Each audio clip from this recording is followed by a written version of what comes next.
A smile. Guess I learned firsthand an important principle. Thanks, Raj, for teaching me many important laws of nature. Most importantly, I learned that day to never again trust my brother with matches. Affectionately, Bertie, Bobby, Bobs. Roger was a family history buff. He was very excited when we came into possession of a dozen old missionary letters, almost 150 years old, written by a grandfather, Robert McFarland, in Scotland, to his parents, William and Margaret McFarland, in West Weber, Utah. Written in beautiful script, however, the letters were almost unintelligible. Roger then devoted himself to transcribing each letter by hand so that they could be read, understood, and preserved. We have submitted them to the church history department where they will be preserved for posterity.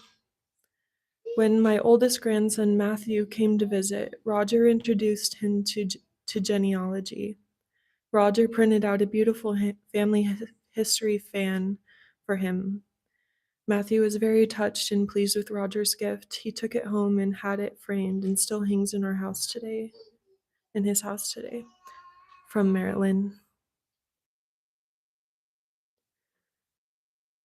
Raj was a single BYU student when we had Lori. He had loved to come over and play with her. He would toss her in the air, and it would make me a little nervous. She was just so little. He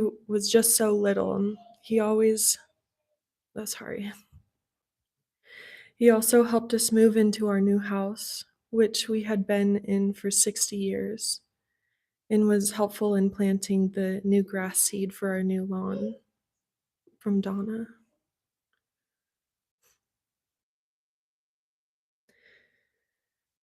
And then when Roger was single, not long before he and Sandy were married, he bought a brand new Chevrolet Corsa.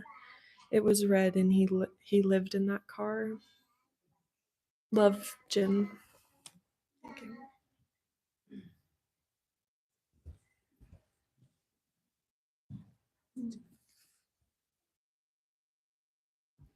Thanks, Meg. I'm Betsy Isom. I'm Roger's youngest child. In case you don't know me, I'm pretty sure I know almost every face out there right now. I have been asked to start off the talks today, but before I do, 4 years ago, Roger fell and broke his hip on the right side, which was his polio side, and it was weaker and kind of expected. He had broken his elbow, his wrist, his ankle, and probably other things on that right side throughout his life. And after that, we just decided he could not live on his own after all the rehab and things like that. So despite his many protestations, we moved him and sold his house and moved him to Cove Point.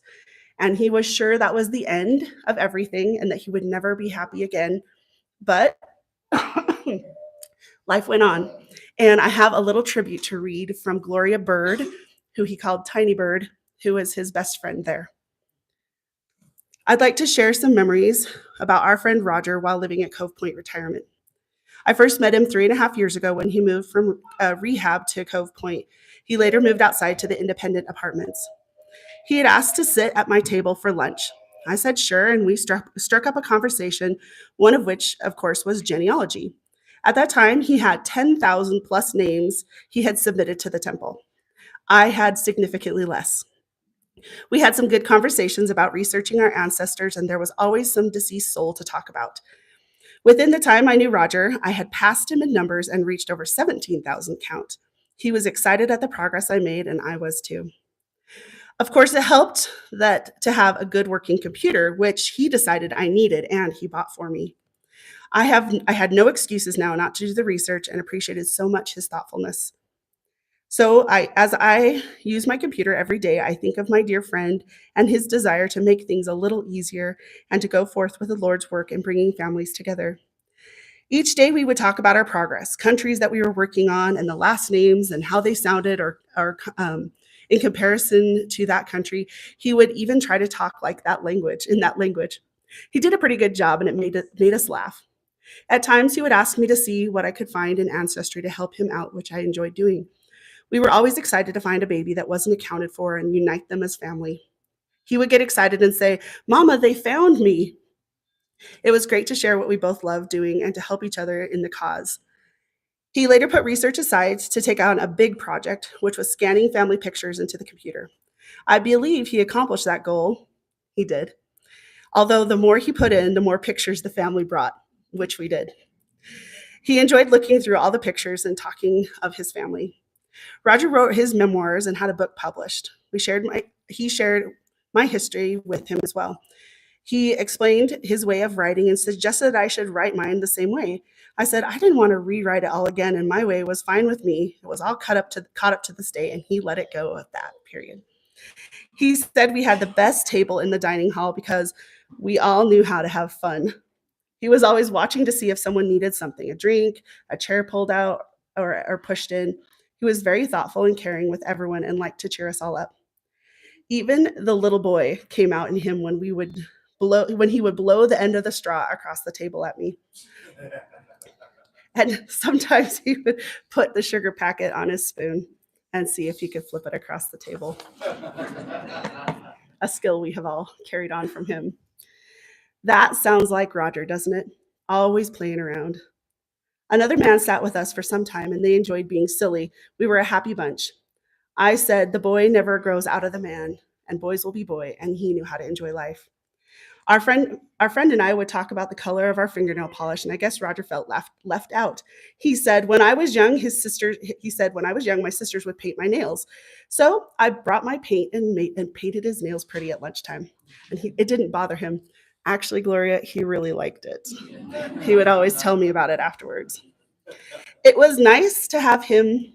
It was nice to say for him to save me a place at church and to unite in singing songs of praise to God. I was once not happy about my hair, and so I bought a wig. And Roger said it was very lovely and he liked it a lot, but I just couldn't get used to it. He told me he was sad that I didn't wear it anymore. Roger and I liked eating anything that had rhubarb in it. We couldn't wait for rhubarb to grow. A couple of times his son made a rhubarb crisp. Oh, thanks. And we about floundered eating so much. It was so delicious. Thanks for inviting me to share your treat and making me feel part of your family. This last year, when my birthday rolled around, Roger insisted that I needed something, anything, and gave me money to get whatever I wanted. I said, "That's way too much," but he said, "No, no, no. Go have some fun." I will remember him when I see and use that gift that I bought. He also thought that when we went, oh, he also was thoughtful, and when he went to the store, he would bring me something back to eat, like ice cream or chocolate chips or pudding or a number of edible things that he would find in the frozen food department. A side note there, I'd take Grandpa shopping every week and we would go through the store, and then when we got to the frozen goods, we'd have to stop and he would call Gloria and say, "Hello, I'm at the store. What do you need today?" And most of the time she said nothing. I could hear her on the phone. And he'd get off and said, "I think we need to get her some ice cream."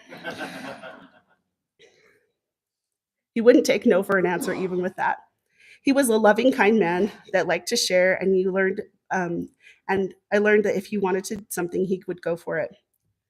Um, Roger will be missed at Cove Point. It was a shock to all of us of his passing, and I know he missed his wife, and I'm happy they are together once again. He loved his family and talked of them often. I know he will be missed by many. It's been a pleasure to have known him and his family.